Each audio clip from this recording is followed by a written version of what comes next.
Bisa dibantu sayang? Bisa nggak kalau saya curhat? Saya Boleh. tuh telepon dari kemarin nggak bisa. Oh, oke. Nggak Boleh. masuk. Boleh, tapi ingat jangan pernah menyebut nama siapapun termasuk namamu sendiri karena saya tidak ingin setelah viral kalian minta take down. Kenapa, sayang? Ya, saya tahu karena saya setiap hari pagi, sore, malam tuh saya pasti itu lihat YouTube terus saya, ya Allah, penasaran banget, ya Allah, ini kayak bagus banget, maksudnya sangat mengedukasi TKW gitu loh, maksudnya kayak saya yang di sini gitu, jadi pengalaman gitu. Oke. Matur nembah nuwun. Kalau saya tuh jadi kayak interview, maksudnya apa ya, jadi pengalaman. Saya tuh di sini sudah lama, tapi saya nggak tahu, maksudnya kayak yang ini ganda, yang itu, yang ini pengalaman. Kalau saya curhat tentang keluarga boleh nggak ya? Boleh, silakan. Ya, kalau bikin lega hatimu. Ya, nanti saya tolong maksudnya kasih saran bagaimana itu ya. Nggih, gimana? Ya, terima kasih sebelumnya. Ya, tapi saya maaf dulu ya. Ini saya tuh sebenarnya itu udah lama itu. Saya belum cerita, aku udah nangis ya. Jangan nangis dulu. Gimana, sayang? Ya, aku tuh sebenarnya udah lelah, Mbak Miss Yuni. Maksudnya udah lama gitu ya. Udah 26 tahun ya, dari tahun 98 ya. Iya. Ya, 98 saya tuh merantau gitu kan. Pertama di Singapura, habis itu ke Malaysia, habis itu 8 tahun saya nggak berhasil ya, maksudnya karena saya memikirkan keluarga terus. Habis itu saya berhasilnya di Hong Kong. Saya baru sadar ya, kayak kejeblok-jeblok gitu, kayak ya Allah, saya benar-benar saya tuh memikirkan adik, memikirkan orang tua. Saya percaya 1000% mungkin ya kali ya. Mungkin kayak saya tuh nggak makan tuh nggak apa-apa, yang penting orang tua makan, yang penting anak saya kan waktu itu ninggalin anak saya tuh janda lah. Keluarga minta apa saja saya kasih semuanya. Pokoknya saya beli baju buat sendiri aja, saya eman-eman gitu. Buat beli baju, buat jajan, saya ya nggak ada opti lah di situ.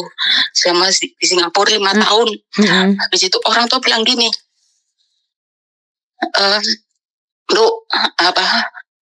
ini kamu beli sawah, orang tua dijual, oke, saya bilang gitu. Tapi saya nggak ada duit, Mami. Saya panggil mami orang tua. Ya, kamu utang sama majikannya. Oke. Habis itu saya nangis karena majikan. Saya utang 8 bulan. Padahal saya nggak tahu risikonya bagaimana. Risikonya kan bisa di menit. Betul. Tapi ya majikanku tuh baik lah. Oke. Saya bantu kamu 8 bulan saya utang. Itu habis itu oke. Sudah nutup lah. Saya utang lagi kayak gitu, katanya ada karangan dijual. Oke, saya pun oke lah.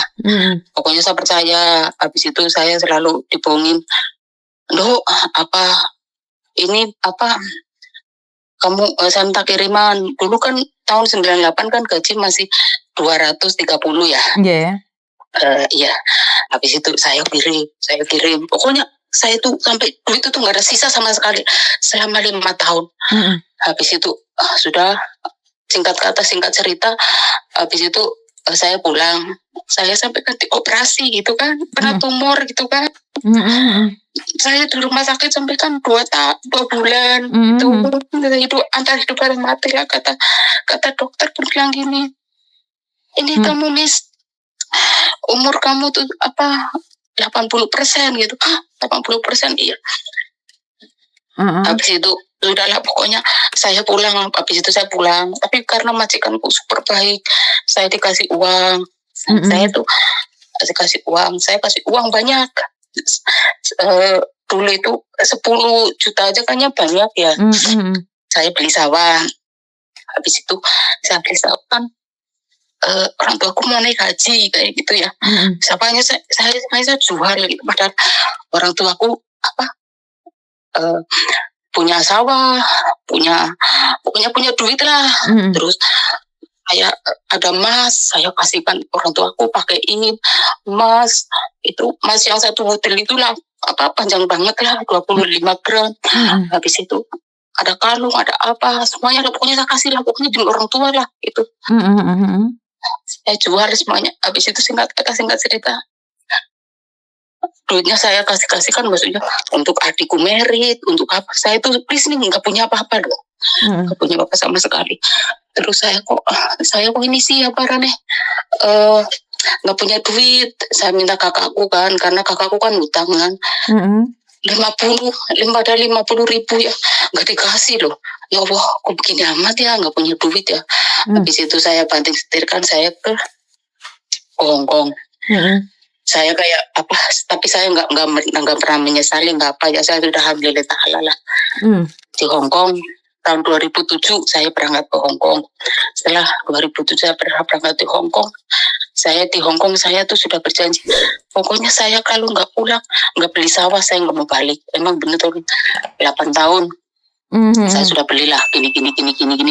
Pokoknya saya pelit lah, pelit banget. Maksudnya bukannya pelit apa, saya tuh buat pelajaran. Itu orang tua sudah, tapi saya belum ngomong orang tua kayak gini. Buat pelajaran masa depan saya. Kalau bantu sedikit-sedikit boleh lah, aku bilang gitu. Terus dulu ya kayaknya. Habis itu saya di Hongkong pulang. Karena kan saya sudah lama lah, tak singkat aja ya, Yuni ya, Miss Yuni ya. Tapi saya kok gemeter, terima kasih banyak, tadi saya udah nangis. Nggak apa-apa. Kayaknya belum Miss Yuni belum ngomong, saya sudah bangkit. Gitu, tapi kan habis itu singkat aja. Jangan nervous dulu. Saya tahun, iya. Lama kan saya di Hongkong ya, istilahnya saya berhasil lah kayak gitu. Saya udah beli tanah, udah beli sawah, udah beli apalah, datang bengket. Saya pulang. Habis itu ini tragedinya begini. Saya sudah bilang sama majikanku, bos, saya mau pulang terus gitu.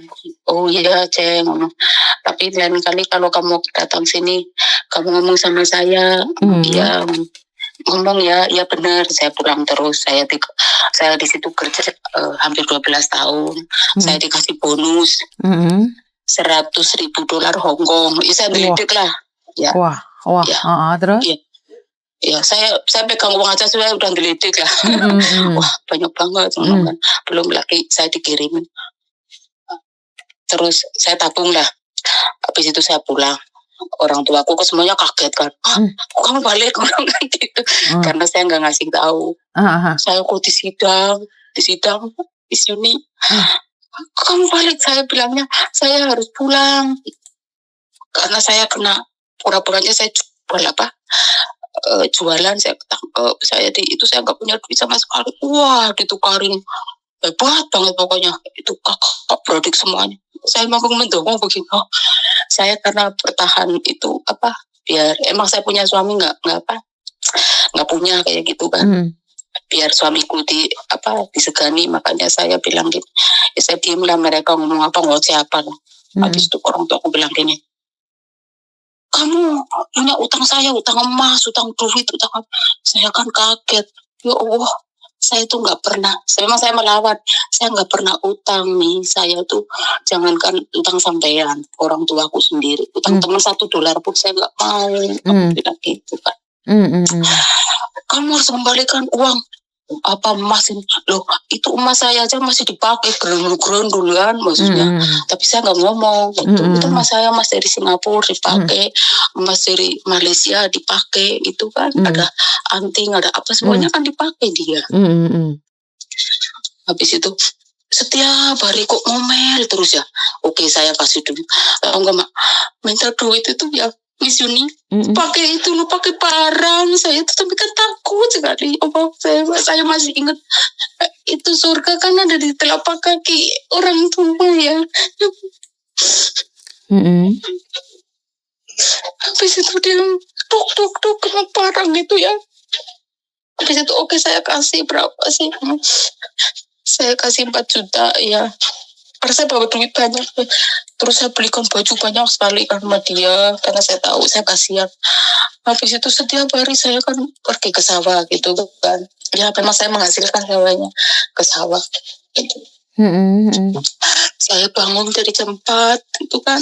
subuh itu saya udah masak semuanya, pokoknya saya itu masak semuanya karena saya punya duit banyak jadi saya masak. Habis itu masak semuanya, terus saya ke sawah, pulang ke sawah ditukari terus, mintanya duit lagi. Itu sebenarnya tuh orang tuh kenapa, saya bilang dalam hati kayak gitu. Habis itu saya panen, dia minta duit saya kasih, saya masih ada tabungan lagi. Habis itu lagi rencananya begini, pagi-pagi dia minta duit. Saya bilang, ini sampean kok setiap hari kau nukari saya terus ada apa? Aku bilang gitu kan. Kamu gini gitu kan. Saya kan gak tahan kan. Orang saya merasa selama ini, maksudnya apa? Kayak saya itu tulang punggung. Emang bener kan saya tulang punggung. Walaupun dia punya, saya bilang gak apa-apa. Saya duitnya kasih semuanya kayak gitu. Saya selama kerja 8 tahun di luar negeri buat gak apa-apa. Buat keluarga gak apa-apa kayak gitu kan. Habis itu